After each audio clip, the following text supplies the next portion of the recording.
ప్రకాశం జిల్లా ఒంగోలులో కలెక్టరేట్ ఎదుట ఆక్వా రైతులు ఆందోళనకు దిగారు. వారి సమస్యలు పరిష్కరించాలంటూ డిమాండ్ చేశారు. ఈ కార్యక్రమంలో జిల్లా కలెక్టర్కు వినతిపత్రం అందజేశారు. సమస్యలు తీర్చాలంటూ మొర్రపెట్టుకుంటున్న ఆక్వా రైతులతో మా ప్రతినిధి శ్రీనివాస్ మరిన్ని వివరాలు అందిస్తారు.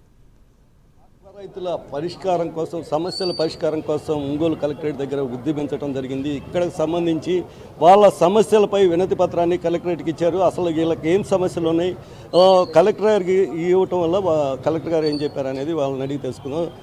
చెప్పండి, ఆక్వా రైతులకి ఎలాంటి సమస్యలు ఉన్నాయి? ఇటీవల కాలంలో ప్రభుత్వం కూడా మీకు రాయితీలు కల్పించడం జరిగింది.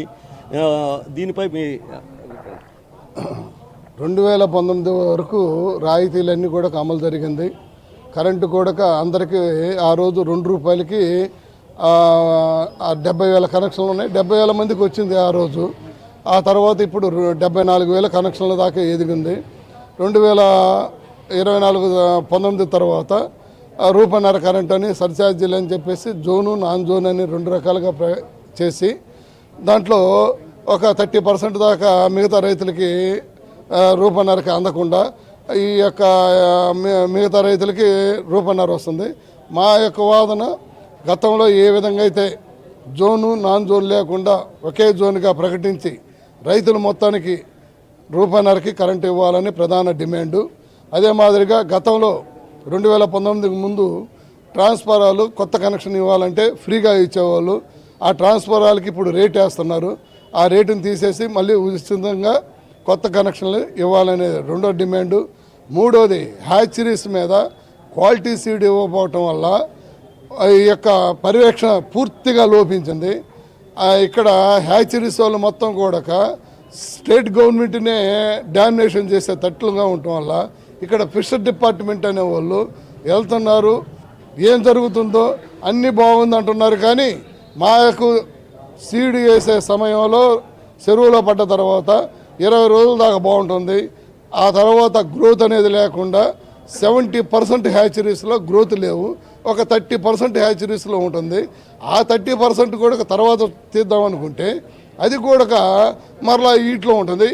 ఏదో ఒక 20-30% సంవత్సరానికి వచ్చి గ్రోత్ ఉంటుంది. మిగతా మొత్తం కూడా ఆ సీడ్లో ఫాల్ట్ ఉంది, ఆ కంట్రోల్ లేదు. అదే మాదిరిగా ఫీడ్ రేట్లు తగ్గిస్తామని చెప్పారు.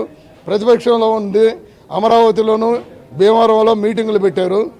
ఆ మీటింగుల్లో ప్రముఖులందరూ కూడా పాల్గొన్నారు.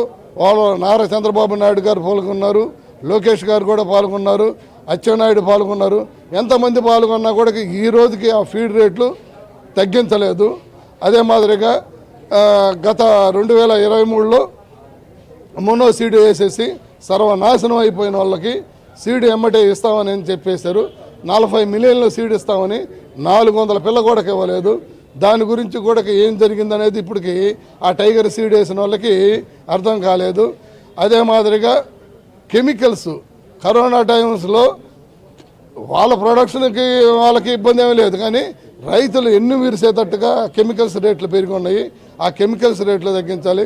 వీటి మీద పూర్తిగా ఎక్స్పోర్ట్ కానీ, అదే మాదిరిగా మెటీరియల్ కొనటం కానీ, డొమెస్టిక్ మార్కెట్ గతంలోనే 2018లోనే అందరు రైతులని అందరినీ సమావేశం ఏర్పాటు చేసి సన్ రైజ్ ఆంధ్రప్రదేశ్ అని పెట్టి మేము డొమెస్టిక్ మార్కెట్ చేస్తా ఉన్నారు.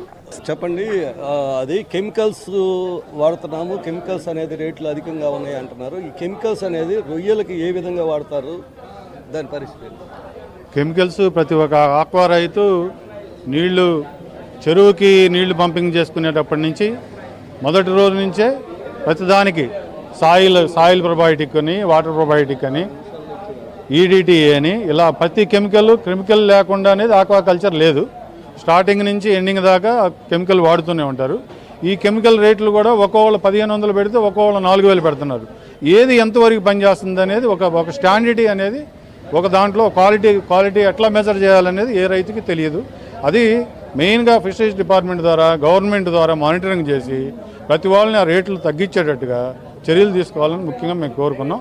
ఈరోజు కలెక్టర్ గారికి కూడా ఈ సమస్యల మీద ₹1.5 సబ్సిడీ అందరు రైతులు గుర్తించేటట్టు, ఈ సీడ్ క్వాలిటీగా సప్లై చేసేటట్టు, ఫీడు కెమికల్స్ రేటు ఏదైతే తగ్గిస్తామన్నారో అది అమలు చేసేటట్టు జరిగేటట్టు కలెక్టర్ గారికి విన్నవించుకున్నాం.